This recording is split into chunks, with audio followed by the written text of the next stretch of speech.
good evening or morning or afternoon to all of our viewers. It is a pleasant 12:41 a.m. as we speak on this fine morning of January 5th.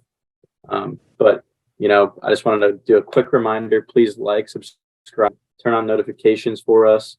We really, really, really need to see more comments on these videos. We really want to interact with y'all more, want to hear y'all's feedback. All of the Instagram and TikTok, link in the description. Yeah, on TikTok, I think it's Hold Down the Fort Pod. I think I got that right. Yep. But should be seeing a lot more content on there and on the Instagram. So be sure to tune into those as well. Go follow for us. And then we also posted some earlier content this week. Rohan and Vinay dropped the soccer mini pod. Sam and I dropped one on the college football playoff. Great analysis there. Before you go make your bets and your picks, go look at that video. Yeah, go look at that stuff. And, kind of before we get into, the usual stuff, I wanted to just say a brief word that on a more serious note. Damar Hamlin, as everyone knows, had some really, really bad, a really, really terrible injury happened to him this past Monday during the Bills-Bengals game. Our thoughts and prayers are with him, his family, his teammates, everyone involved. It's a really scary situation. But there are some positive signs as of this afternoon. I think my mom told me earlier today that she was watching the news and she said that he's now getting only 50% oxygen from an external source instead of 100%, which is a sign of progress. So really thinking about him, it's, a lot bigger than football, like people say, a lot bigger than sports in general. These are real human beings, bleed the same blood that you and I do. So we would like to keep him in our thoughts. So with that being said, I think we're to address a large elephant in the room, which is Roll Jesus. Rohan was right about TCU beating Michigan. We all had, Michigan kind of controlling that game, beating TCU kind of handedly. So, I kind of got Sam and Vinay to hop on the ship of, if TCU somehow wins, we get to be punished. Fortunately for us, none of y'all put comments on how we should be punished. So we're still awaiting our punishment. We're trying not to let Rohan, just unilaterally decide what to do to us. But if you want to contribute, drop some comments, please. Save us from Rohan's wrath. But yeah, Rohan, what happened in that game, man? Like, what? Bask in your glory, buddy. Bask in it. Well, actually, before I ask you that, Rohan, I also just want to plug the video, like I just said before, the CFP semifinal review and the championship preview, where we kind of talk about what actually happened in those games, really in depth. But yeah, Rohan, how did you see that game? Yeah, I mean, I blindly kind of took TCU to win that game, kind of just took the underdogs, kind of believed in, But you knew, you knew what would happen. Yeah, of course, I'm just like really good at predicting things. But, in my opinion, just like by watching the game and by watching Michigan very, very, from afar throughout the season, Michigan didn't, perform the way they needed to. What I'm trying to say, like they just couldn't, lock it down on defense. And, TCU made a couple of great stops in the beginning of the game, kind of, got their momentum going. Michigan responded, but, TCU never stopped believing in themselves. And, they got a few calls, Michigan got a few calls, but, at the end of the day, it doesn't matter because what matters is the result. And, what matters is that TCU won. TCU came in clutch. And I just think, with this momentum behind them, they have a lot to prove, but I think, it is possible for TCU to beat Georgia and to win it all. So my pick going into the college football final, I'm backing the boys from Texas Christian University again. I know they're not called the Jesuses. I know they're called the fucking War Frogs or whatever they're called. The Horned Frogs. The Horned Frogs. There we go. But, I still got to say roll Jesus. They got Jesus on their back. They got God on their side. Stetson Bennett's a fraud. Bowers is a fraud. I got TCU. Hey, Rohan, We all know that you're well versed with the mascot of TCU. I'm just curious, who's your favorite player on the team? Who are you looking out to have a big performance in the national championship? You know, TCU has a really, really great squad. It's really hard to pick one person, but if I had to pick, I would have to put it on the quarterback, Max Duggan. He really, really showed up in the game, kind of took the team on his back in the beginning, kind of, led the way. In their down times, he kind of, gave some encouragement to them. And, like a true captain, he led the team to success. So I would look out for Mac Duggan to have a stellar performance versus Georgia. Yeah, I definitely did not look up his name on my phone while you asked me that question. Okay, yeah, well, you didn't have to tell everyone that, but yeah, I think, you're actually really right about a lot of the stuff you said. I mean, Michigan's defense did not show up. 260 yards on the ground given. That's absurd. Can't let that happen. They gave up 51 points. They couldn't contain Max Duggan. Gave up a lot of big plays. I think Sam and I go into this a lot more in depth in the other episode, but TCU did everything they needed to win that game. And I think they're going to have to do much of the same in the game against Georgia on Monday. And just in case y'all are wondering, I also have Georgia in that game, but I'll kind of talk about that a little bit later. What do has y'all's picks changed, Sam and Vinay? I'm rooting for TCU. I want the underdog to win, and I also hate Georgia. You can check my official prediction out on the video with Michael. Rohan, you won me over, dude. TCU all the way. I'm taking the TCU money line. I'm going to pick them to win. I was rooting for them against Michigan, and I was going to root for them now, but I'm going to, Rohan won the first one. I'm not going to make the same mistake twice. We're taking TCU to win this finals. It is hard to go back-to-back, so I think something happens and TCU slips away. Vinay, what do you think? Are you sticking with your pick? I mean, I helplessly picked Michigan because I thought they were the only viable alternative to Georgia. Unfortunately, I can't get myself to logically put all my faith in TCU against Georgia. Will be rooting for them super hard, but am I picking them if my life depended on it? No. And, that might come back to bite me later on. Some might call me a non-believer, but, I just call it like I see it. And I hate to say this, but my pick is that Georgia will win the game. Yeah, I'm in the same boat as you. Hey, Michael, real quick. I just want to say, as a casual college football fan and watching the Georgia-Ohio State game, Georgia did not play well, in my opinion. I thought Ohio State played really well. C.J. Stroud's kind of put them on their back with some great plays. But, I don't know. I think that Georgia team is vulnerable. Well, okay, here's the thing, though, right? Here's the thing. That Georgia team can be vulnerable at times if you have an offense like Ohio State. And maybe TCU is able to perform on that level, maybe, right?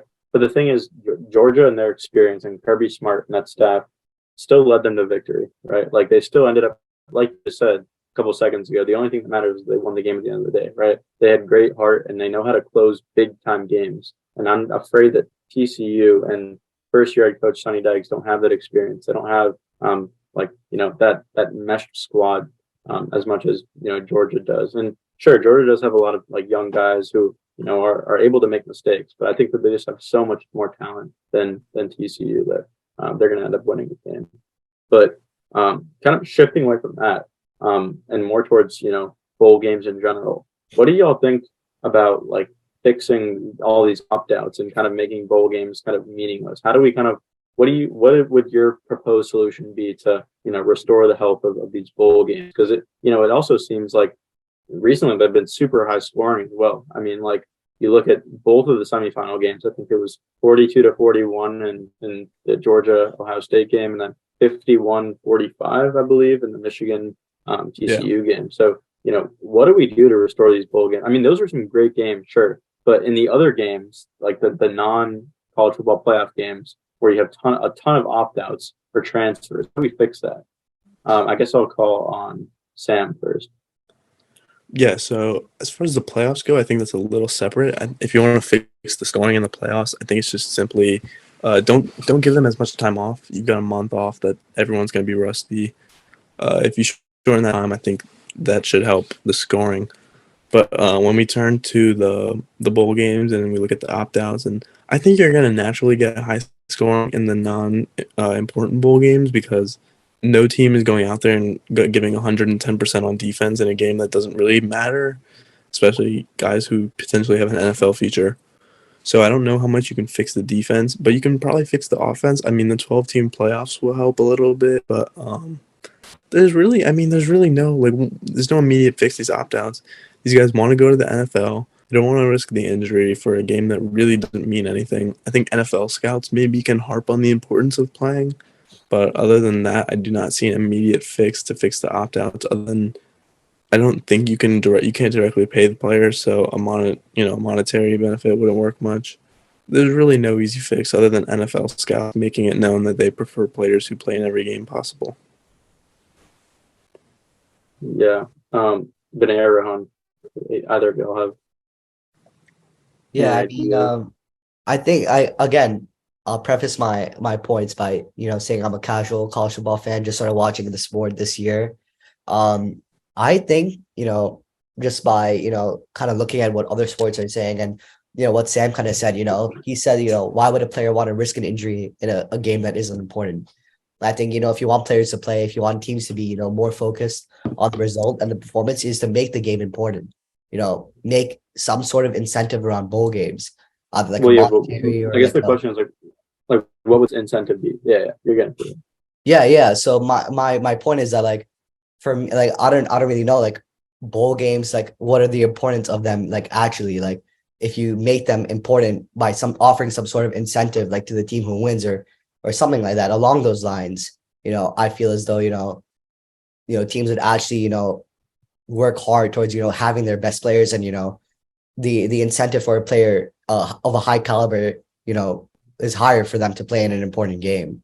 And Sam made a good point, for not playing in a month, players get rusty. So again, make it a little bit closer to the season. And yeah, I agree. The playoffs are like a whole different story. But yeah, again, make the game important. From just watching the season, Definitely. Like the Orange Bowl, the Orange Bowl is a trophy full of oranges, which doesn't really mean much. If players like actually have something to work towards, I feel as though they'll practice harder and coaches will be more organized and actually treat this game seriously. Yeah, Vinay, any other thoughts? Yeah, from the outside looking in, my mind automatically just goes to make less of them. I mean, that might not be within the realm of possibility in college football. Not really sure how the bowl game assignments work, but I'm pretty sure it's a very thorough, predetermined process with all the TV rights, sponsorship deals. But the fundamental answer to how do you make a game more meaningless? How do you add stakes to a game?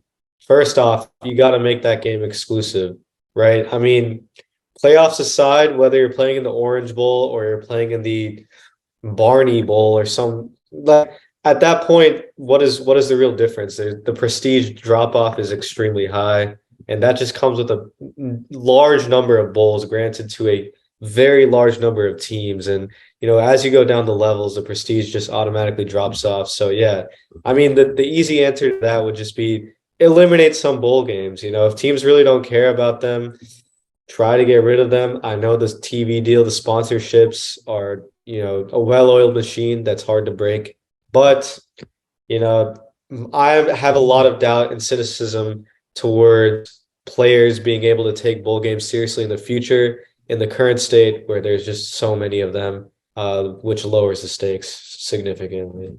Yeah, no, I completely agree. And to Rohan's point, there needs to be some type of incentive for these players to play in the game, whether that be, better NIL deals for them, maybe. We saw that in the Cheez-It Bowl with the better NIL deals. 4 of the guys got the NIL deals from Cheez-Its to stay in the rooms and wear the branding and all that. Yeah. So hopefully we get more of that. Like there has to be an incentive big enough to override the incentive for them to stay healthy and, get that NFL paycheck, which is, something really, really large to overcome. I think one potential solution is maybe, I don't know whether this would happen on like a divisional level or like a conference level or like the NCAA entirely, but maybe having some type of deadline to where players would have to decide whether they're opting out or not, or like transferring or not.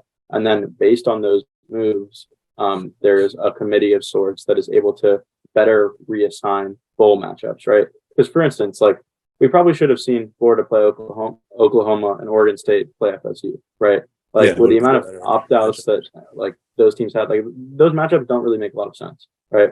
Definitely. So I think that would make them a little bit more exciting as well. I don't know. Besides that, like historically, bowl games haven't meant a whole lot. I know some people might say like expanding the playoff might help with that because you'll have, some games that are, if you lose, you're out. And if you win, you still have a shot at the national championship. That's like a pretty big incentive. But I don't know. I'm kind of against expansion that exceeds maybe like 8 teams. I think 8 is like the perfect number. Yeah, because as soon as you like, if you make a playoff with 12 teams, imagine all the other bowl games that now actually mean absolutely nothing.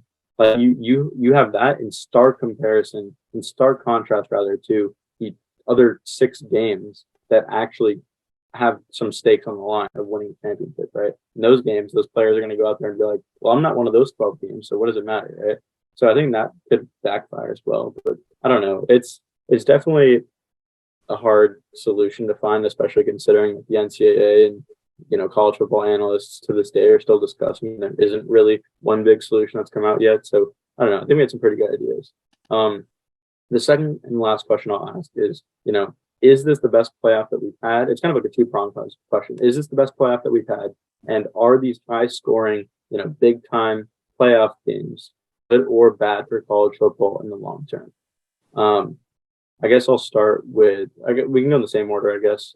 Sam, Rohan, Vinay. Yeah, I don't think it has a direct effect on the sport. I think people like the shootouts, to be honest, especially in such a high stakes game when it comes down to the wire. But we've really always had this. I can't think of many, close defensive battles in the playoffs off the top of my head, really.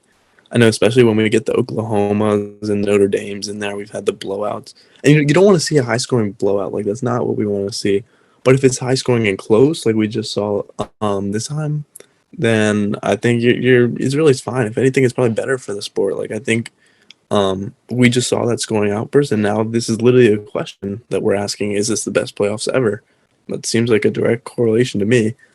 So I don't know. I don't think it's bad for the sport. I think as long as they're relatively close games, it's fine. Yeah, as long as you're avoiding the large blowouts like we saw with Oklahoma, Notre Dame, Cincinnati. If we're avoiding those, then I think it's perfectly fine to have these high-scoring games. Yeah, I mean, I think I was talking to Michael about it before, and I kind of took the contrary opinion. I can't really speak to the first part of the question, seeing as this is my actual first college football playoffs I've actually watched closely. I thought it was entertaining, but after the 4th or 5th touchdown, I looked up and I was like, all right, they scored, and I continued doing what I was doing.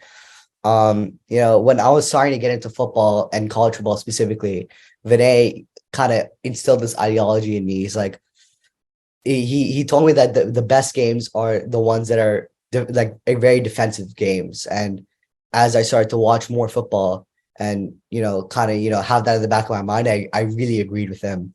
And nothing is more evident than when the Gators played Utah and Amari Brady picked it off to win the game, and the whole crowd went electric. So do I think it's bad for the sport? I don't think it's bad. I just think it can be better if teams had more of a defensive focus in bowl games and in playoffs rather than just a shootout like Sam was describing. But that just for me, that's just my personal preference. I know everyone has their own preferences when it comes to how they like to watch football. But when there's more than let's say 5 touchdowns in a game, it kind of gets boring in my opinion. And when a team scores, there's not that that same level of excitement after the 4th or 5th touchdown. So I think when there's a little bit more defense, scoring a touchdown matters more. It's more exciting. So that's kind of my viewpoint on it. Interesting. Yeah, as Rohan alluded to, in my opinion, the games that are low scoring, tight games, those are honestly one of the most entertaining games to watch for me in football. And as it relates to the CFP this year, me personally, I don't like to see high stakes games like a playoff semifinal or a final be a high scoring shootout. In my opinion, when you take into account the prestige of the game, both teams are going to be preparing for this game like no other. And you just see two teams mutually go out there and botch their defensive game plan to the benefit of the high scoring fest and the big plays. But then I'm just like, okay, where was the game plan? Like I really like to see some sort of defensive counter. I love to see the KG games where teams really just ground and pound and make teams fight for every yard. I think that kind of atmosphere in a final is what really makes finals really intense. I don't think we've ever seen that though in a finals, in this sport at least. I mean, yeah, but that's just my preference. I just feel like, tight, close defensive affairs with, the game really not really breaking open until the fourth quarter when teams start to get desperate. I think that's like the archetype of a real tightly contested affair. That's just an overall, solid game on all fronts and is really won by a multitude of margins and not just offense. Yeah, my answer is pretty similar to the rest of y'all's. I think what's best for the sport long term is exposure and viewership, because that's what gives them the funding to kind of solve some of the problems and hire the right people that are able to solve the problems that we've kind of been discussing. And that is like my best guess as what increases viewership the most is as good as anyone's really.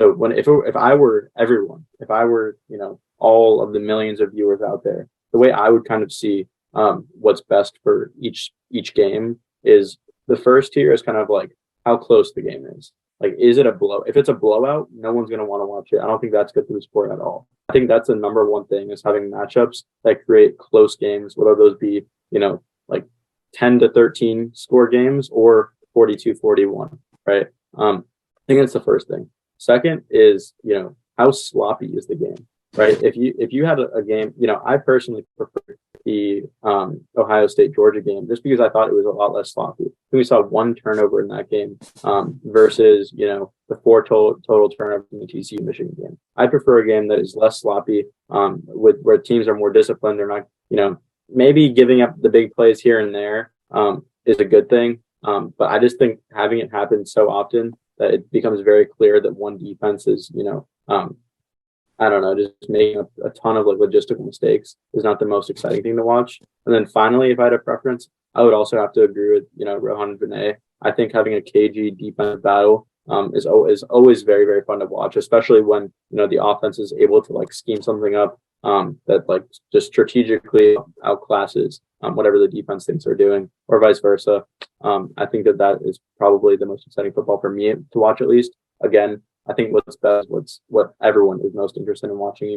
Not everyone is going to, be the 4 of us in this call, so they might have different preferences. But yeah, with that being said, with that focus on, defense in these games, I also am a firm believer that the best soccer games are those that are 0-0.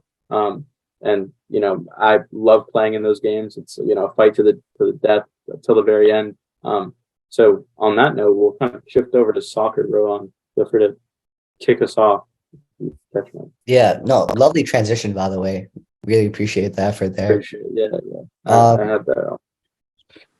Awesome. So with first off, I'll start off with a little bit of news. Some great news in the soccer world. Sebastian Haller is back in training with Dortmund. For those of you who don't know, Haller was diagnosed with cancer in November. He had surgery to remove his tumor he was diagnosed in July and he had surgery in November to remove the tumor, and now he's back in training.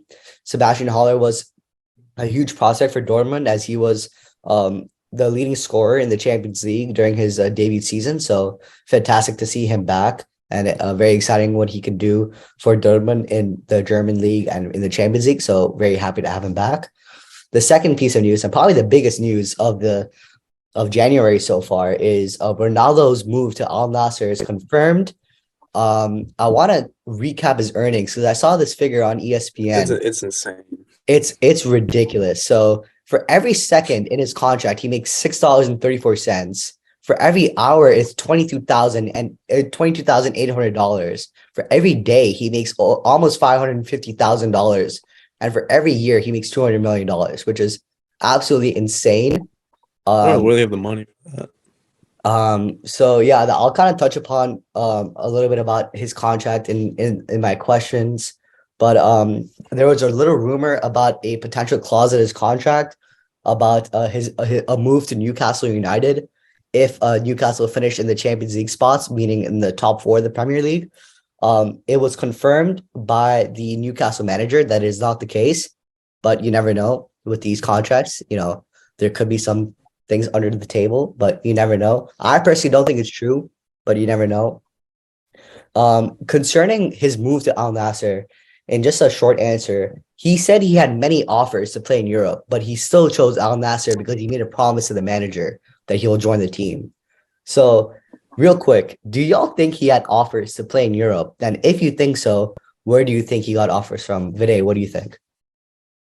First off, I believe it. I believe it just because of the name and the allure that he brings. It's still unmatched. He's still the number one, most popular. If you look at social media measurables, just his exposure, his brand, still up there in the most marketable soccer players, athletes in the world. Also, when you think about it, a player like Zlatan Ibrahimovic comes to mind. He still managed to have a lucrative career in Europe at the age of 40, older than Ronaldo, definitely a little slower than Ronaldo when he was Ronaldo's age that he is now.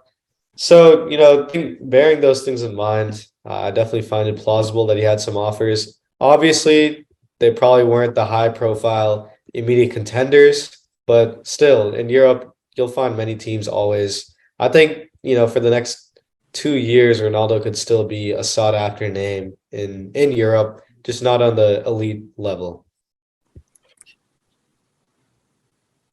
Sam, what about you? Yeah, I mean, kind of what Vinay said. I feel like the wording to the question or like to his response is key. Like offers from Europe is incredibly vague. So, I mean, I'm going to say yes because I'm sure there's some teams throughout the entirety of European soccer that offered him a contract just based on the name. Whether it was not so good clubs offering to come and draw attention, or maybe not elite contenders, but decent teams offering for him to come in and maybe come off the bench or something, and just use the name. So yeah, I think he did have offers, but I think a guy like him still wants to be seen as a star or a crucial player on a team.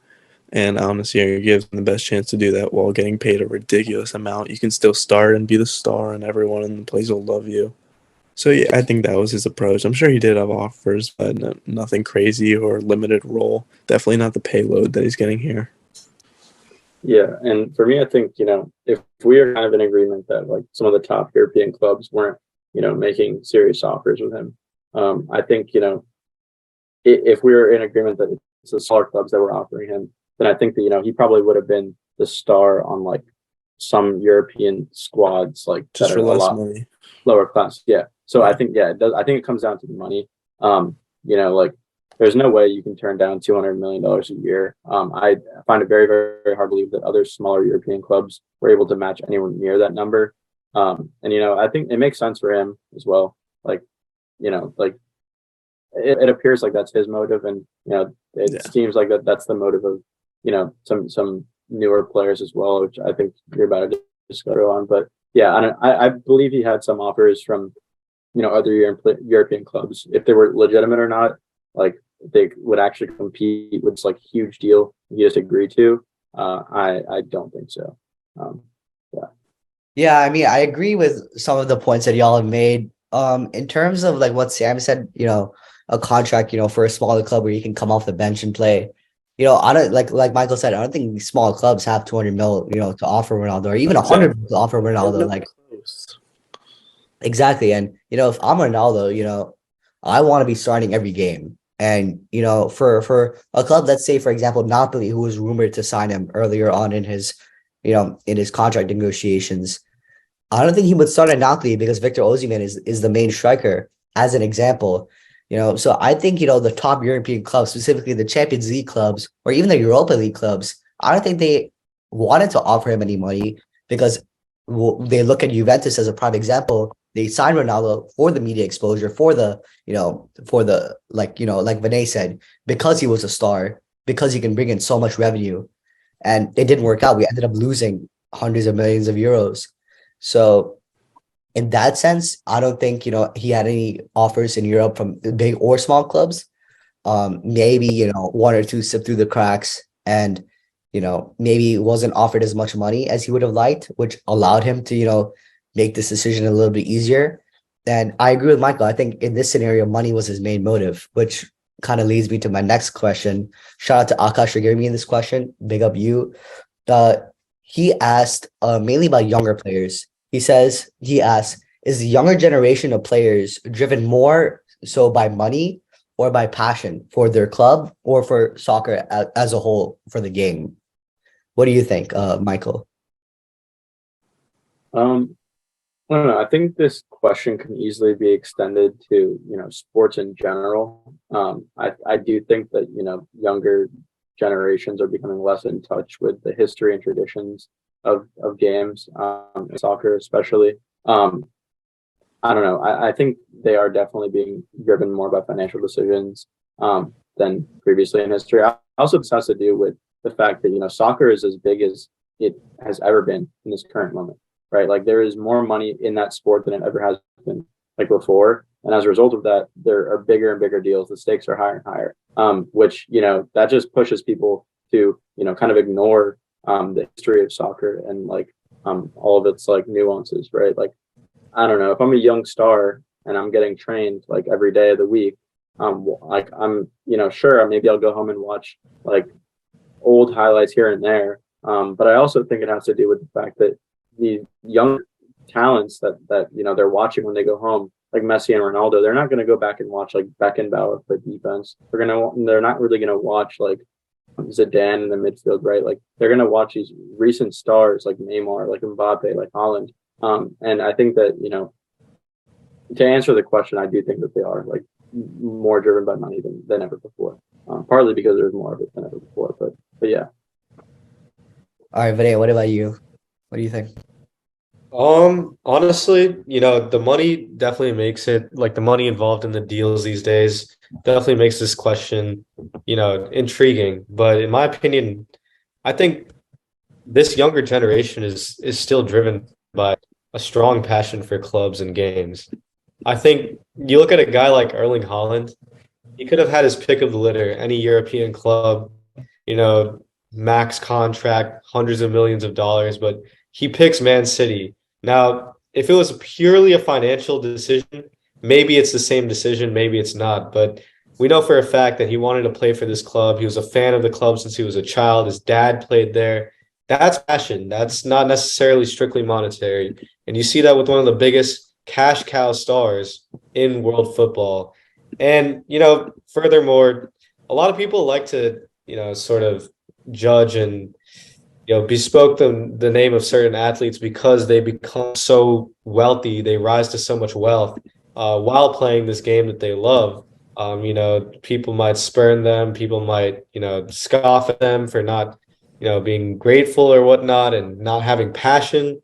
But a lot of people tend to forget where these players tend to come from. A lot of players, they grow up and soccer is their life. All these professional players, there is not a single thing besides the game of football that even comes close to importance and priority in their life since they were like less than 5 years old. With the majority of professionals you see today, soccer has been their life, and that comes with a certain passion. You don't have that commitment from such a childhood age. When you're 4 years old, who's going to say, oh, as a 4-year-old, yeah, I'm going to enter this business to try to make an investment in myself as a future asset so I can make $100 million contract? No, they're doing it for the passion of the game. I think this younger generation, yes, there's a ton of money circulating, so people can be disingenuous, but at the end of the day, I cut them a lot of slack. I think there's still a lot of passion in the game. I see it with the clubs I support. I see it at the Premier League level.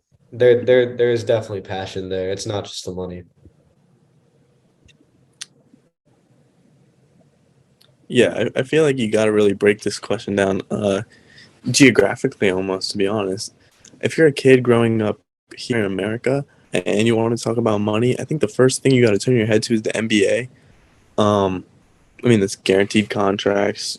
role players off the bench make about $20 million a year. You're definitely a lot more famous locally, and you get all this brand exposure and nationally televised games every other night. So I think the NBA is kind of appealing to you in the NFL because that just dominates America as a whole.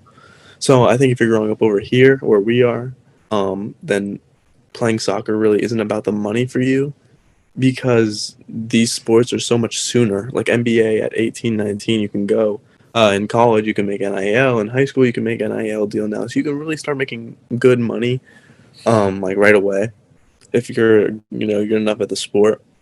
So maybe, and then overseas, I think is different. Maybe it is about the money because you don't really have American football over there as much. NBA is growing, like it's definitely becoming more, but it's not as much. Like you don't have NIL deals as soon as you're 15 overseas. So I think if it's a different question when you're in Europe. Like I could see it being more about the money because that's your real way out is soccer. That's your main outlet to get big and get rich.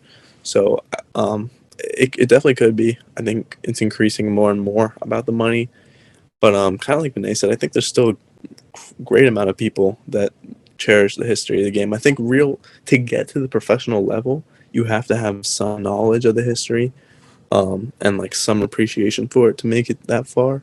So I think it's a good balance between obviously money is always going to be a motivating factor, but I think passion for the game and knowledge of the game and love is still a very big determinant. Yeah, I'm gonna kind of just go off real quick. I kind of also could see the opposite being true, where it's less about the money in Europe and more about the money. Yeah. Okay, I can see that. Just because I don't know. I think that for one, I think it's more deeply rooted in history, in European soccer, way further back than American soccer does. And I think that, when you're a kid growing up and you're playing soccer in like a country, say for instance, right, could happen anywhere else, but in Europe, like we've been saying, your parents are going to be like, oh, like my dad or my mom, played soccer when they were younger, and so did they on this very field right here. In the U.S., it's more about, either American football or basketball, baseball, right?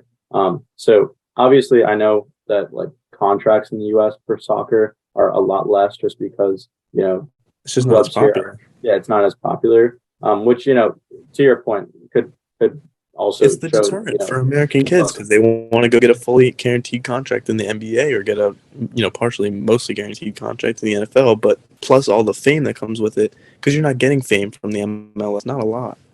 Yeah, I also do completely agree with what you said, Vinay, as well. Like to be at that level where those younger players are at right now, like you have to live, breathe, sleep like soccer 24/7. And to do that, you have to know something about its history, like you said.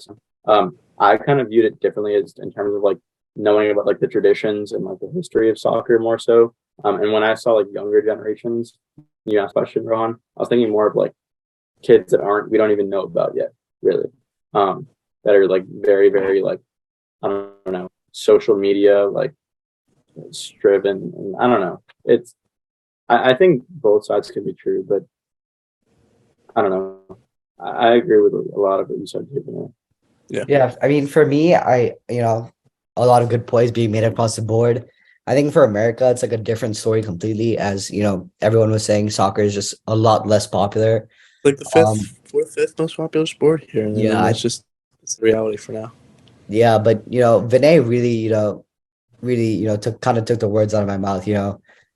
I can speak from my own experience in my own club. When players choose Juventus and take less money because they've been fans of it since they were younger, that's passion for the club and for the game. And money is not necessarily an object because at that point where you're signing for a top club like Juventus, money is not going to be an issue at the point you're making millions and millions of dollars regardless of what club you go to. Even youth players, for example, do you remember the AC Milan guy, the 14-year-old you were talking about, who was scoring 5 goals a game?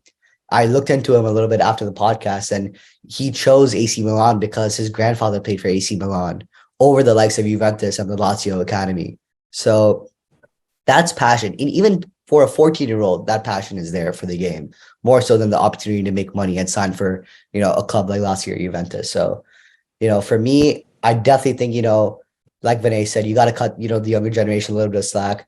And, I do think that they are driven more by passion. And even looking towards like the leagues that are not as popular, for example, like the Dutch league and the Turkish league, you see videos on social media of like the fans going absolutely berserk during rivalry games. And it's just so inspiring to see. And if I was a player in that atmosphere, that passion just spills over to me. And for me to be in that type of environment, it isn't about the money. It's about, playing for the club, playing for your country, doing the best that you can and, being in that environment. But obviously you have some bad apples, that do, prioritize making money over the passion of the sport. The biggest example, in my opinion, is Oscar. What a talent he could have been if he stayed in Europe, but he sold and went to China for a couple $1 million. And now, he's still there at like, I think he's like what 77, 76 rated in FIFA. And he was projected to be, high 80s, low 90s. But that's just one example of a player going, taking the money and, suffering the consequences. So Yeah. I think for me, the passion is still there. Yeah. Could I bring up a possible counterpoint? Yeah, sure. Do y'all think that, players that were playing for their national teams, a century ago, were more or less money driven than the average player playing for the national team like today? Oh, I think the players back then were way more driven to play for their national team because back then you didn't have, $100 million contracts like the ones that Mbappe and Erling Haaland were signing. So to play for your national team was the ultimate, was your ultimate goal. And even to like, win a competition was like an even greater goal. So wouldn't you also agree then that like today those younger players are a bit less passionate than back in the day, right? I mean, with the rise of, club football, I think, I don't know. I think like there are still a lot of football players that like still have that passion and like that like loyalty to their home country. But I think that with all this added money, there are more people that enter the pool of like, okay, I'm not, as, I don't value like the loyalty to my nation as much as like these are pool of people that like will die for their country, right? Like, yeah, of course. Yeah, of course. When you have more people, there's obviously going to be more people that care more about the money than the passion. Yeah. And for me, I think that brings the average down, right? Of how like if you were to take the average of like how passionate they were of like to play for their home country, right? Or about the game in general. I don't know about the game in general, but to play for their home country, it's probably gone down over the years, right? I don't think necessarily the average has gone down. I think I think I can give you like a few players care more about the money, but I still think that there's passion to play for your country within, Well, yeah, I think like I still think I don't think that players are just like let's talk about players who are like fighting to like make the bench of the national team, right? Let me think of an example. What's his name? The kid got snubbed off the USA team. What's up? It was the kid. Who was it? Maybe it was Vinay. When he said that guy who got snubbed off the USA team. Oh yeah, Ricardo Pepi. Yeah, Ricardo Pepi is a great example. Yeah. I still think he's super passionate about playing for the United States, even though he's not playing for them right now, right? And I don't think he's gonna, take money to like go play in like the Middle East, for example, or for Manchester City. Like he's gonna keep developing his game, keep playing for his club, and have a shot of making the U.S. men's national team in 2026. Yeah. Going back to Michael's question, I think it's important to note, like looking at now versus 100 years ago, average World Cup game with the exposure, with the media, with the attention, I just think that I don't know, playing for your national team in a World Cup in 2022 is so exponentially greater in terms of the pressure, the magnitude of the moment, the eyes on you than it ever was back in the day when, it wasn't as widely popularized by the media. And so with that exposure comes more pressure. With that pressure comes higher stakes. With those higher stakes, I think that breeds higher passion in players. And so, by that logic, I'd even argue that people back then weren't capable of experiencing the height of the passion that is experienced in a World Cup game. Just because a World Cup game back then did not mean what a World Cup game is today. And that's just intrinsically based on the fact that we just have way more exposure to the game today. Yeah, definitely. I agree. Those are a lot of good points, and I think there's really just no way to compare how much it means today versus how much it did back then accurately. It's all just perspective based almost. But with all that being said, we've got a loaded NFL segment for you today. So we're going to transition right into that. Stacked Saturday and Sunday for you. But where I want to start is probably the most talked about game. Packers put a beat down on the Vikings, 41-17, and it wasn't even that close. Vikings got a lot of garbage time points. And with this, I want to ask you, this is a lot of questionable losses for the Vikings this year. They are the current 3 seed, I believe, like two or 3 seed, probably going to end up 3 seed. How confident are we that they can make a deep playoff run? I personally believe they're going to go one and done. Vinay, what are your opinions on the Vikings? Do we think they can make a deep run in the playoffs? Right now, based on what we've seen from the Vikings, I think a healthy expectation is anything more than one playoff win, a divisional round appearance would be a deep sort of successful playoff run for them. Agree. And honestly, like what I saw against the Packers, this is a potential playoff matchup. Packers lock up that 7th seed. They'll be playing the 49ers, I'm pretty sure. As of right now, they're slated to play the 49ers. I mean, that is true. That is true. But the seedings are not like standard. There is a chance that, the Vikings slip into that 2 seed because I don't think the Niners have clinched that yet. No, they would have to lose to the Cardinals this weekend. Okay. Oh, yeah. Well, there's a slight chance. Yeah, no, definitely there's a chance, yeah. Especially, like, we saw them play the Giants. We saw them play the Packers. These are 2, potential wild card teams. We saw them play the Lions. I haven't seen them, I don't believe, against Seattle. But honestly, I don't really think that they will comfortably beat any of their... They would be playing the Giants right now. If the playoffs started today, it would be Giants at Vikings. Yeah. I just think this was a really poor performance. A defense that can expose Kirk Cousins, put pressure on him in high-pressure situations.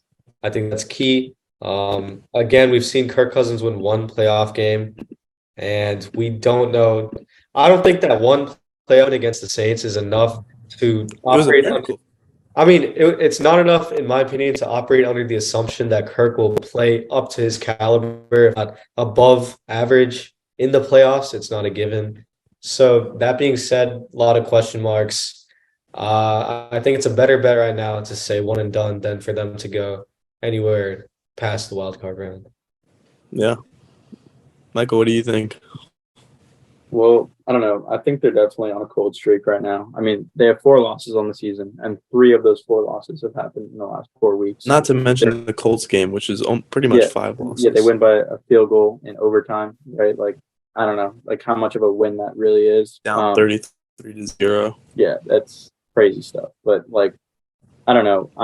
I first and foremost think it definitely depends on who they draw. Like who seeded against. There's a lot of like matchup like logistics to look at, but I don't know. Like, I think that the Vikings are a team that like can just be pretty outrageously good on any like a random like Sunday. So I would count them out. But based on the way they're playing now, like Vinay said, I would probably not be too confident in picking them to win, even in that first round of the playoffs. Like, I don't know. I was low-key expecting them to get smashed by the Packers thanks to this TikTok I saw that said that in the last like 10 matchups where I think it's a team with 7 wins or less is playing a team with like 12 wins or more, and for some reason Vegas is favoring the team with 7 wins or less. That team has won like 9 out of 10 times or something, and has won like 9 out of 9 times and covered the spread like 8 out of 9 times, something crazy like that. So I don't know how Vegas knew that. I mean, I guess the Vikings were kind of cold, but yeah, there's some interesting stuff. And to answer your question, like, I don't know. I don't have like a ton of faith in the Vikings right now. Rohan? Yeah, for me, I mean, I agree, and I'll talk a little bit more about the Giants, their potential matchup in the wild card later. But I just don't think the Vikings have it in them. They have one of the worst pass defenses in the league. They can't put it all on Kirk Cousins and Justin Jefferson's back to do everything. They did show that they could lock it down in the second half and in overtime versus the Colts, but I don't know. Like for me, I agree with everyone. They'll be in one done team in the wild card, but it really just depends on how they show up on the day. But I don't have faith in them to make it past the wild card. Yeah, I agree. I mean, that defense is honestly horrible. It's shown that repeatedly. 33 points to the Jeff Saturday Colts is a disgrace, honestly. Like, I will flat out say that is a disgrace to that anemic offense. It's a lame excuse for an offense and a lame excuse for a defense on Minnesota's part. If they draw the Giants, I guess they can win, but I don't even know how confident I am saying that because Saquon and Daniel Jones have actually been playing really good. So maybe they win one, but if you're playing San Francisco in the next round, I think that is a blowout. So I don't know. We'll see. I don't have much faith in them at all. But with that, let's transition NFC South. Vinay, this is all you. Bucs, Panthers, take it away. Yeah, I think what we saw was just Tom Brady picking apart an abysmal secondary, bottom three in the league without J.C. Horn. C.J. Henderson, it was rough to see what happened to him. What Mike Evans did to that secondary was just, it was heinous. And, you don't expect anything less. Tom Brady is a veteran. He's savvy. He picks apart matchups. He knows who to target. If you give him a favorable matchup, a mismatch, he will hammer that all day. And we saw that against the Panthers. So yeah, it looks like they're going to go in the playoffs. Eliminated the Saints, but I'm pretty cynical. Bucs can make a deep playoff run in this NFC? That's a good question. I honestly, Tom Brady is the big X factor. I mean, if you just gave me the stats, showed me some quarterback play with the blurred face of Tom Brady, I would have said, yeah, this team looks really, really shaky. I don't trust them at all. But, Brady can pull it out at home. We've seen him win some against the Cowboys. That matchup is all but locked up unless the Eagles somehow lose to the Giants, who aren't playing anybody. So I would assume the Eagles win the game, in which it'll be Cowboys at Bucs. Yeah, that's an interesting matchup because we know that Todd Bowles has gotten the best of that Dak Prescott offense multiple times in the past. And yeah, honestly, I'm going to say that I'm feeling more confident that they can advance to the divisional round than I do they bounce out in embarrassing fashion in the wild card round, just because I trust the veteran savviness of this team. Let's not forget this team had a Super Bowl run a couple years ago. Still got a lot of players from that roster. Last year. I mean, yeah, last year they made a great run. They brought a lot of people back. They got a lot of vets on that squad. Akeem Hicks bolstering that line. So, yeah, you can never count against that. When the playoffs are there, it's a whole different ball game. That's where I stand. I have a little bit of confidence that they will advance. Michael, can the Bucs make a deep playoff run? Yeah, this is, I think probably my sleeper team to make a playoff run. Like Vinay said, you can never, count Brady out. We saw it last weekend. Mike Evans looked like he got 10 years younger all of a sudden. But something interesting is who they're going to be playing against. I think right now the projections are they're either playing the Cowboys or the Eagles. Is that right? Yeah, but the Eagles would have to lose to the Giants, so it's almost 100% the Cowboys. Yeah, and I don't know, they beat the Cowboys, at the start of the season already. And I don't know, I don't think that the Cowboys are unbeatable. I think that they're a very, very vulnerable team, like we've kind of discussed previous on this podcast. I think they're kind of frauds. I think if anyone can kind of pick that apart and see that, it's Brady. Mike Evans is hot. I think their defense is playing solidly enough to have them be competing in any game. So I don't know. I would not count Tampa out, to be honest. I would not want to draw them. Yeah, and we'll do a deep dive. We'll probably have a mini episode of a deep dive into each playoff matchup once everything is finalized. But this is all just a projection. Rohan, what's your opinion, man? Bucks deep playoff run. What are we thinking? Honestly, I'm gonna take the contrary. I think the Dallas Cowboys, handled the Bucks away. We Okay. talk about how the Dallas Cowboys have a bad away record. How the Bucks kind of beat them at the beginning of the season, but without getting too deep into the statistics or like whatever. I just have a feeling that the Dallas Cowboys are gonna go into Tampa Bay and handle Tom Brady and the Bucks, learn from their mistakes from the beginning of the season, and I gotta say, I gotta roll with the Cowboys here, even though I'm not a fan of them in this particular instance. And I think they with the talent that they have, they will be able to beat them at home. Yeah, I think that this will probably be the best NFC Wild Card matchup in my opinion. The Dallas defensive line is going to be the key to this, and who's healthy on the Bucks O line. So that'll be the key matchups there. Like I said, we'll do a breakdown of this in Wait, depth as it gets closer. Is Hurts back next week? It's he's listed as questionable, I believe, so they don't know. Are we? I don't think he I will don't. play. I don't think we could very quickly make that assumption that it's going to be the Cowboys. I think like the Eagles just lost to the Saints. Saints Yeah, played very well, but Minshew did not show up at all. yeah. I I think think it's just going to come down to who plays for the Giants because they don't really want to play anybody. They can't do anything to their record really by playing anybody. So we'll see. But yeah, we'll deep dive and you'll get all of that. I think this is just going to be an interesting matchup. All right. So on the note, we're going to transfer into on the topic of playoff discussions. AFC Wild Card. That last spot is wide open. Steelers, Patriots, Dolphins, all still alive. All have very legit chances of making it. So my question to you guys is, who gets that last spot? Which of those three teams? Me personally, I'm just gonna put my blind faith in the Dolphins because, it's my team. I have to. I don't think the Patriots beat the Bills, and even if the Steelers win, the Dolphins win, renders that irrelevant, and they'll make it. So, Rohan, what do you think? Who's your team to get in? Yeah, I mean, I agree with you on that exact analysis of the Dolphins sneaking that last playoff spot. I don't see the Bills losing to the Patriots, even though the Patriots are, on like a run or whatever. And even despite the fact that if the Steelers win, the Dolphins have the head-to-head advantage. Yeah. But yeah, I see the Dolphins getting that last playoff spot pretty easily. Vinay? Yeah, I actually have the Steelers getting this, and just work with me real quick. Basically, It's very real. Like, there's a very real chance they get this. I've seen a big spark from this team. You got Coach Tomlin. I think they take care of business against Cleveland. And then in terms of the other games, I don't think New England can beat a Buffalo team that's still motivated to get that 1 seed.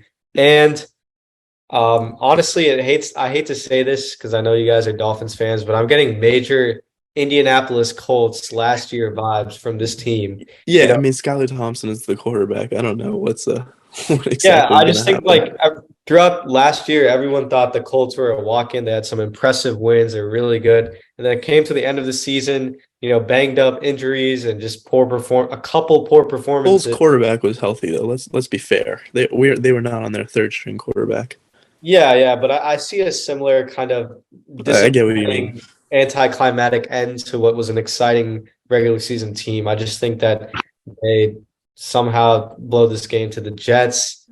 Jets looking for a strong finish to a pretty promising season. I think if they start Mike White, they have a chance. So give me the Steelers. Yeah.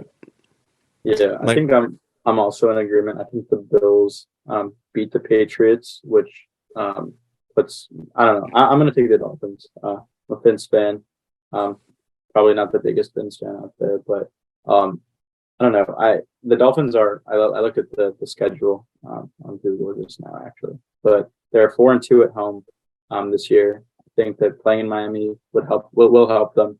But yeah, I don't know. I think the Jets are a very very beatable team right now, and I think that I think they just get it done. To be honest, I think they get it done. Yeah, and just a side note before we move on, if all three teams were to lose, the Patriots would still get the spot. So that is also a real possibility. If everyone loses, Patriots get it by default because they have the current tiebreaker. Rohan, what were you gonna say? Yeah, real quick, I saw this TikTok. The Miami Dolphins wear their white jerseys at home. So when it's really hot, and, at Hard Rock Stadium in Miami, the other team is forced to wear their darker jerseys, which absorb more sun, which makes it like even hotter. And also the way that the stadium is built, during games, the home bench is in the shade, whereas the away bench is directly in the sun, which makes it an unbelievable home field advantage for teams who are not used to playing, in the Miami Heat, which I thought was super interesting. So I don't know what the weather's gonna be like when the Jets come to town, but I don't know if that'll play a huge factor, but I thought that was pretty interesting. Yeah, I also saw something similar. Like I wasn't sure if it was for a Hurricanes game or a Dolphins game, but I think the difference in temperature between the two sidelines was something crazy, like It's like 20 30 It was degrees. Bills Dolphins. Yeah. Like 20 Crazy. degrees, something like that. Yeah, nuts. Shouldn't even be allowed, Fred, to be honest. I mean, yeah, it's a home field advantage, and the home field includes where you play. So, I guess. Yeah. I mean, yeah, you got to make every advantage that you have. I mean, fair play to the architects of the Hard Rock Stadium for doing that. Yeah, I think it'll be an eventful weekend. We will see. Gonna root for my Finns, but whoever gets that last spot is due for a blowout lost in the first round of the Chiefs. Let's be real. But with that, we're gonna move to our last segment of the day, best bets. I'm gonna give a quick recap and then give our 3 bets for the week. And if you want, you can specify which one you think is a lock. Up to you. I'll start. Me personally, 1 for 3 last week. Another rough week. Warriors came through, so no 0 for 3 at least. Warriors did come through and win at home. They were not favored against the Suns. Dolphins disappointed me. I did not expect Teddy Bridgewater to go down. It was not Teddy time. It was not Tyreek time. And the Panthers sold to the Bucs. They went up 14-0, and I was feeling good about myself. And then they folded. So another 1 for 3 week. Rohan, how'd you do? I went 3 for 3, baby.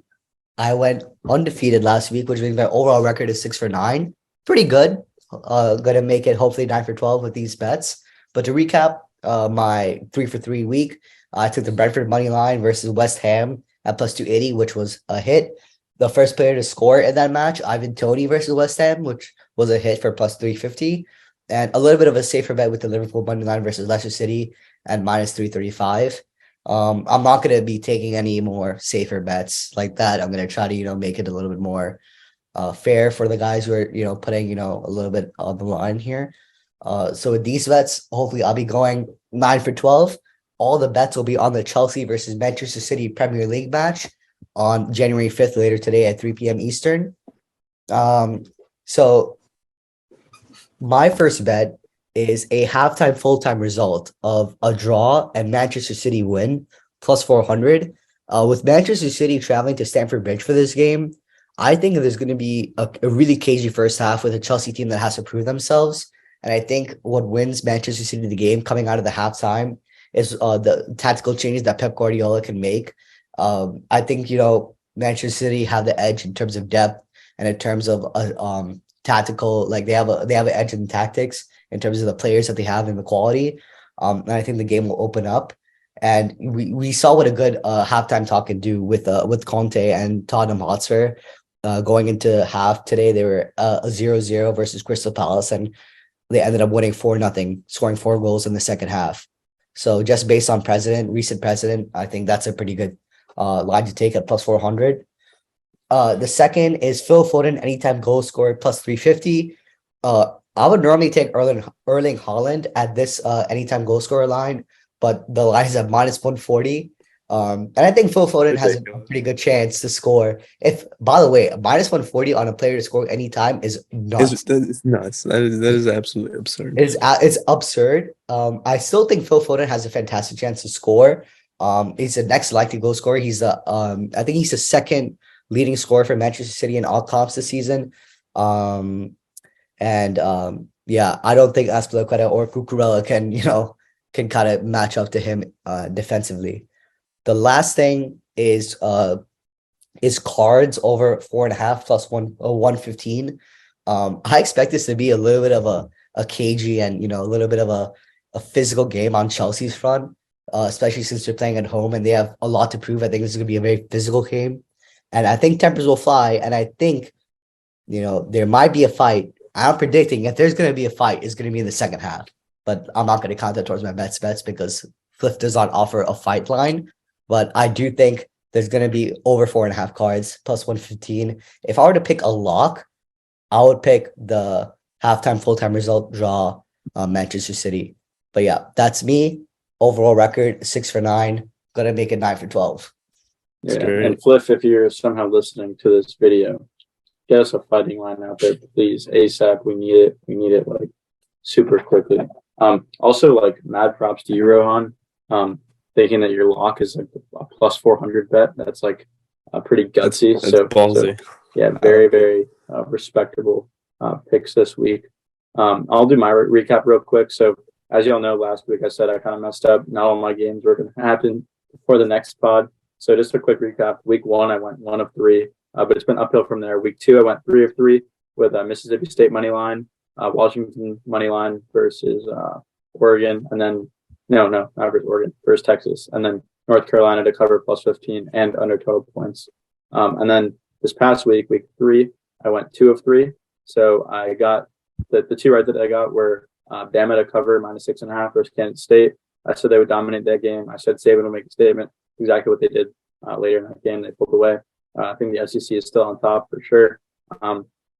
Some of my friends somehow think that like the Pac-12 and I don't know, Big 12 are ahead of the SEC. I have no clue what they're talking about. They're not ahead of the SEC, but they are the second and third best conferences.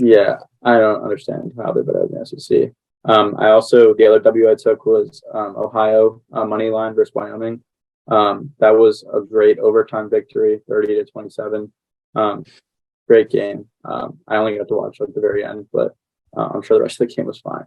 And then I also not for some reason, I picked Purdue to cover versus LSU. I think that the line was like plus 14.5, plus 15 or something. I think at one point it went up to, I don't even know what it was, but the reason I picked them to cover was because of all the rumors that are going on in the LSU program right now, which I personally believe to be true. Remember, they are just rumors. But if you saw those players on the Cheez-It bet or whatever, you know exactly what I'm talking about. I thought that would rattle the program internally, but that didn't happen. They kind of smacked them around. I think it was like 63 to something, 63-7. I don't even know what the score was, but it was not close at all. So that was my 1 L of the week. This upcoming week, all my bets are going to be on the championship game. It's the last game of the season. This upcoming Monday. Definitely recommend watching. It's going to be a great game, high stakes, very interesting matchup. And really unfortunate that it's the last game. We have to wait till I think it's August or September, another college football game. But as Josh Pate says, there's no off season. The great teams are built in the summertime and spring ball. So so here are my 3 picks. The first 2 are kind of player based. So the first, Quentin Johnston, under 15.5 fantasy points. Now the reason why this is kind of bold is because he's hit it 4 of the last 5 times. I think Keely Ringo is going to be able to lock him up. I think they're going to hone in on him. And I also think that Georgia's defense, like I kind of alluded to in the mini I did with Sam earlier this week, is a lot more disciplined than Michigan's defense was. I remember Quentin Johnston had a huge 80-yard reception or something crazy like that. That got him 15 points right there. I don't think that happens again this week. I think Georgia is just going to be too organized to make those big mistakes. Second, I have Max Duggan over 26.5 rushing yards. Those last 2 games, he had 110 rushing yards, 57 rushing yards. I think he's going to need to put the team on his back. And I think it'll hit this pretty handily. I could easily see him hitting this on, one big brunt, on a play. So I think that is probably my lock of the week. And then my last pick is Georgia to cover. I think the line is at minus 13.5 right now. I think it might have shifted to minus 12.5. It's 12.5 right now. Yeah, I think they cover that. And if you want to know why, just watch that other video. I think my score prediction is 38-20 in Georgia's favor. Obviously, I'll be rooting for TCU and the Horned Frogs and the Roll Jesus is out there, but I think the Dogs get it done. Unfortunately, very, very bad to say. Vinay. Right. Okay. Yeah. Quick recap from last week. Last week was a great week for me. Went 3 for 3. Very satisfied with how my picks did. Steelers money line. I mean, that was a healthy sweat. I mean, Kenny Pickett is that guy. Mike Tomlin in December. Nothing more to be said. I had faith in them all the way. Even when they were down 13-3, I wasn't sweating it. And luckily, Kenny Pickett came through. Brentford, I mean, they're on a tear right now, just going crazy. Shout out to the Bees. I think that's their mascot. Yeah, the Bees are on quite a tear right now. So that really played to my advantage last week in my bet. And Maryland, Talia Tagovailoa really stepped up. My boy, had a lot of faith in him to beat an NC State with a lot of question marks at the quarterback position. And it was a really, really ugly game, but thankfully Maryland came up on top. This week, what I'm looking forward to is a pretty scattered week of locks. I got the Vancouver Canucks versus Colorado Avalanche at +1.5 puck line, which is -105. Now, I'm not going to lie. I don't know what a puck line is, but it sounds cool. Feeling it. Puck line. Dude, could it possibly +1.5 puck could it line. possibly be how many pucks they go through during the game? Like if pucks up in the stand. I I mean, think it's just the it- spread. Yeah, it's I wanna most say- definitely probably the spread, but Okay. I like how they call it puck line, so I'm rocking with that.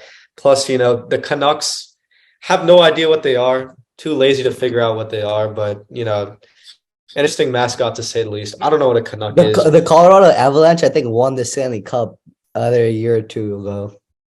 Probably Still a last year. lock. Still a Yeah. lock. Don't Canucks are still a lock. Bro, tell me what a Canuck is, and I'll tell you that it's not a lock. By the way, go Lightning.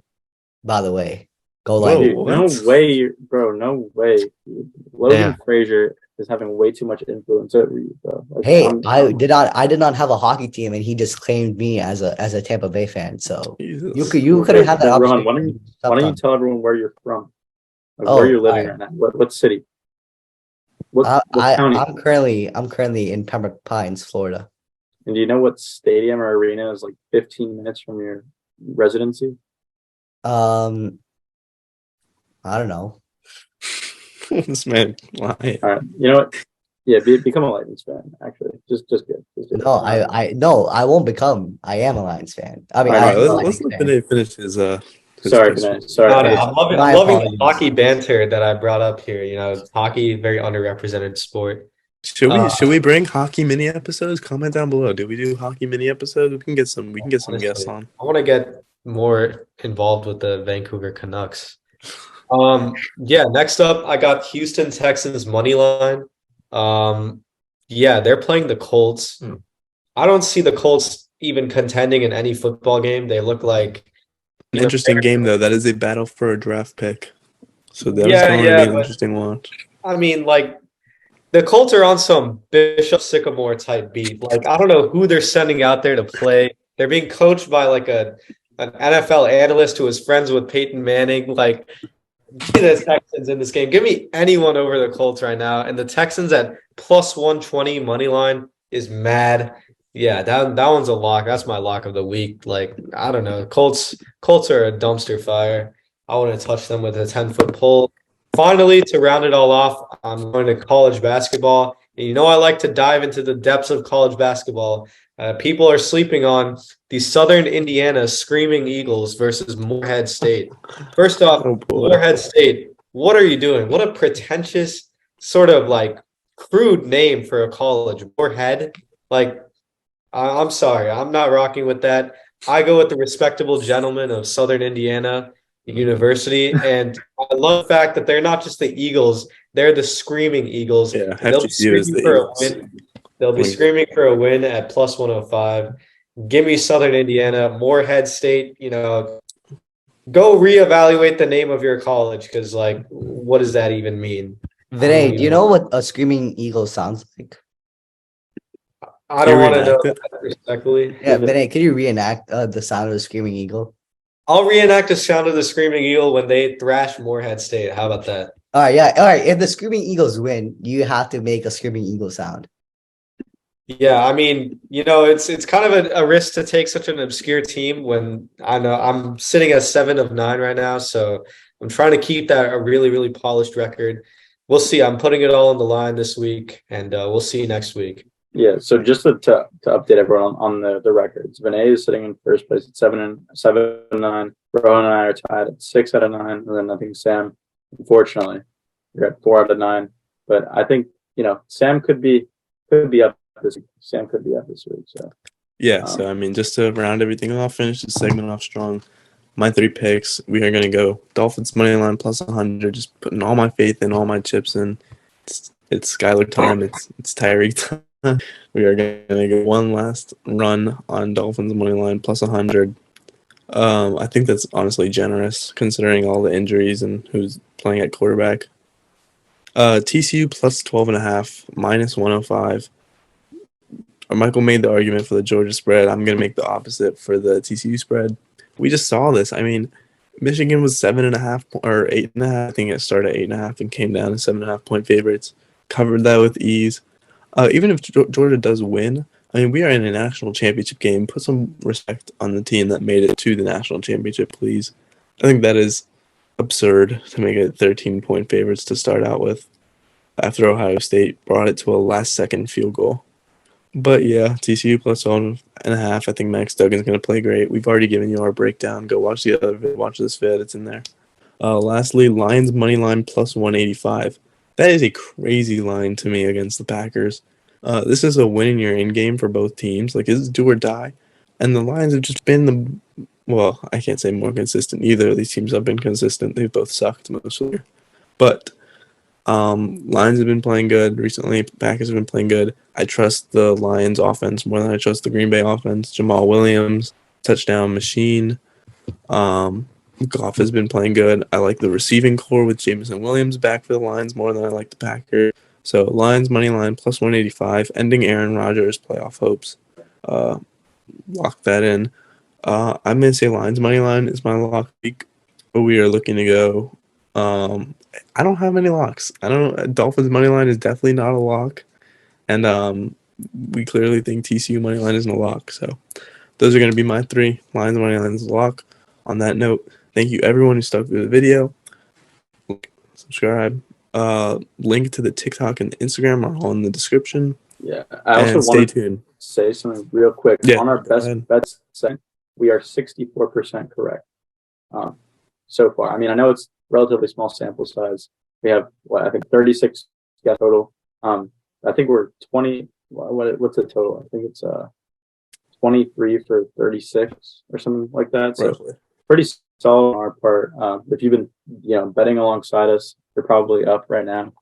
So stick with us. And yeah, definitely check out our socials. Stay tuned. We got big weeks coming up. So let us know in the comments. Keep definitely. Comments. But drop the punishments too. I don't know why I'm doing this to myself. Rohan should really be the one vouching. Yeah. Since you're promoting your own punishment, I would be more than happy to let you go. But I'll kind of take over. Remember, what happened when they took TCU to beat. Remember when they took Michigan to beat TCU and they lost? We made a friendly wager that they would do a punishment of the Commons choice. But if you guys don't give a suggestion, they're never gonna do a punishment that I pick for them because they're gonna be like, "Oh, the comments didn't pick it." So please leave some comments down below with some punishments for these guys to do. I'm gonna do everything in my power to make them do the worst punishment possible. And we're going to post them on our socials, the TikTok, the Instagram, everything's going to be down below. We're going to be posting a lot more clips. We'll be posting a lot more content for y'all over the next coming weeks. So be sure to be active on those. Leave comments on our YouTube, on our TikTok, on our Instagram. We're going to be reading all of them. Leave more debate-style questions you want to see. I took a question from someone I know. For the soccer segment, we're going to be pulling questions from everywhere for our next week's segments. So please be as interactive as possible. We'd love to read your comments and also leave some suggestions below. And even if you don't comment it, you can text any of us if you know us personally. We'll still answer your questions. Exactly. So it'd be nice if you did it in the comment section. It helps us out. Yeah. And Justin, I saw your comment about the Jordan versus LeBron debate. We might do a mini episode for that later this week. So keep on the lookout for that. All right. After hours, new developments have happened off the call. All these guys are like, Oh, your bets were ridiculous. Your lock of the week was plus 400. Michael, do you want to repeat what you just said to me, please?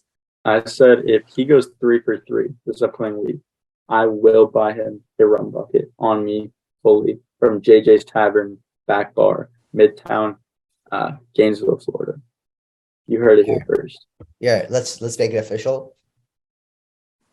That All right, and if TCU doesn't cover, I'll be taking a large sip of your next rum bucket.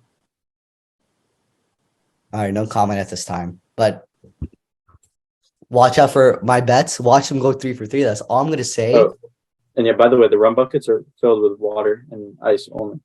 But yeah, with that, we appreciate you watching episode 4 of Hold Down the Fort, and Stay we will tuned. see you next week.